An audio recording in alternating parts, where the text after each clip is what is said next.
नमस्कार किसान भाइयों। आज हम इस वीडियो में आप लोगों को जानकारी देंगे कि फरवरी के महीना में खीरे के खेती के लिए उपयुक्त मिट्टी का पीएच मान, इसकी खेती के लिए सही समय कौन सी होती है, इसकी खेती के लिए जलवायु और हम इसकी खेती कौन सी जलवायु में करें, और बात करेंगे कि टॉप बेस्ट वैरायटी के बारे में।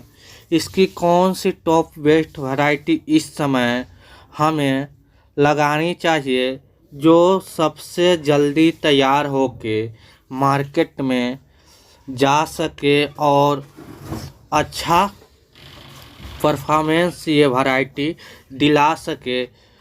और हम बात करेंगे कि इसकी खेती की तैयारी हमें कौन सी विधि से करनी चाहिए। तो आप लोगों से एक छोटा सा अनुरोध है, चैनल पर पहली बार हैं तो चैनल को सब्सक्राइब कीजिए और बेल आइकन नोटिफिकेशन दबाना ना भूलें। हम सबसे पहले बात करेंगे कि इसकी उपयुक्त मिट्टी। इसकी खेती के लिए उपयुक्त मिट्टी हल्की एवं क्षारीय एवं लवणीय वाली भूमि जो होता है सबसे अच्छी होती है इसकी खेती के लिए।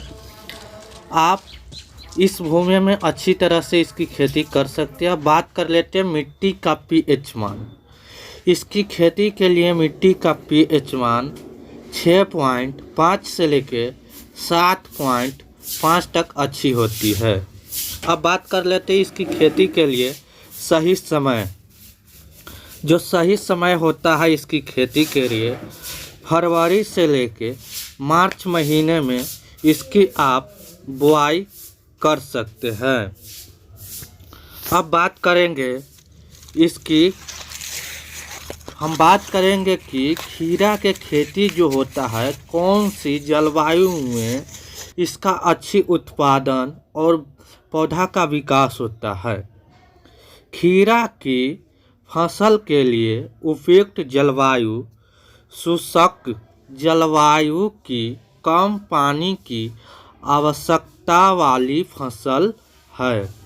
अब बात करेंगे कि इसकी खेती के लिए टॉप बेस्ट वैरायटी जो होता है, आपको जो टॉप बेस्ट वैरायटी लेना है पूसा उदय के हम बात कर लेते हैं। इसका जो फल का जो लंबाई होता है, लेंथ होता है 13 सेंटीमीटर से लेके 15 सेंटीमीटर के बीच में इसकी लंबाई होता है। अब बात कर लेते हैं यह रोपाई के बाद 50 से लेके 55 दिनों में यह तैयार हो जाता है।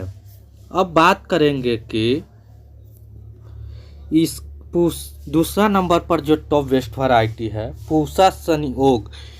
इसका हम लंबाई की बात कर लेते हैं, लेंथ की। इसका 28 से लेकर 30 सेंटीमीटर इसका लंबाई होता है।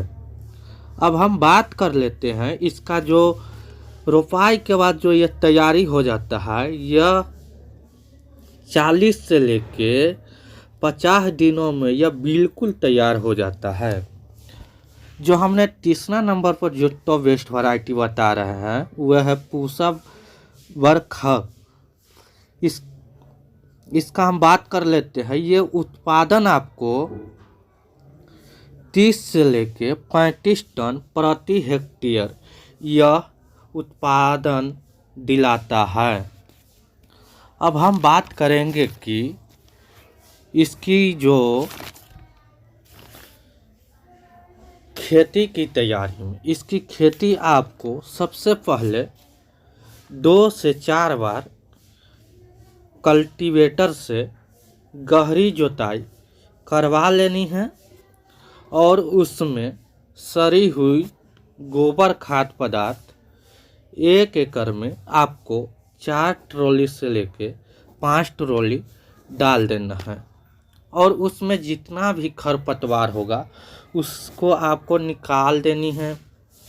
और उसके बाद हम बात करेंगे उसमें आपको खेती की तैयारी करते समय जो आपको खाद एवं उर्वरक का जो मात्रा लेना है, 1 एकड़ में आपको 1 पट्टा DAP के लेना है और उसमें यूरिया की मात्रा आपको लेना है 40 kg 1 एकड़ में, और आपको लेना है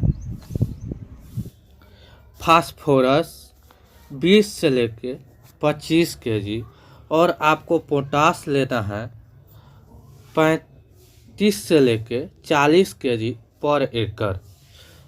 अब हम बात कर लेते हैं इसकी खेती की तैयारी जब बिल्कुल हो जाए तो आपको समतल, इस समय आप चाहे तो समतल ज़मीन पर भी कर सकते हैं, आप चाहे तो मल्चिंग विधि से भी इस समय कर ले सकते हैं। मल्चिंग विधि से करने से एक फ़ायदा आपको होगा, उसमें जो खरपतवार होगा, खरपतवार एकदम बिल्कुल ना लगेगा और उसमें आपको कोई रोग लगने के चांस नहीं रहेगा। आप चाहे तो बैड विधि से ही इसकी खेती कर सकते हैं। अब हम बात करेंगे इसकी खेती के लिए, जब खेती करते हैं तो हमें लाइन से लाइन की दूरी कितनी रखनी चाहिए। तो आपको लाइन से लाइन की दूरी आपको रखना है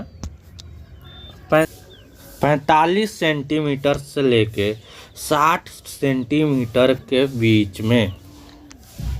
अब बात कर लेते हैं, इस समय आपको खीरा को जो पौधा होता है उसमें जर्मिनेशन बहुत ही ज़्यादा दिक्कत आता है, तो आप इस समय बीज उपचारित अवश्य कर ले। बीज उपचारित के लिए आपको कार्बेंडाजिम तथा मैंगनीज से बीज उपचारित कर लेना है।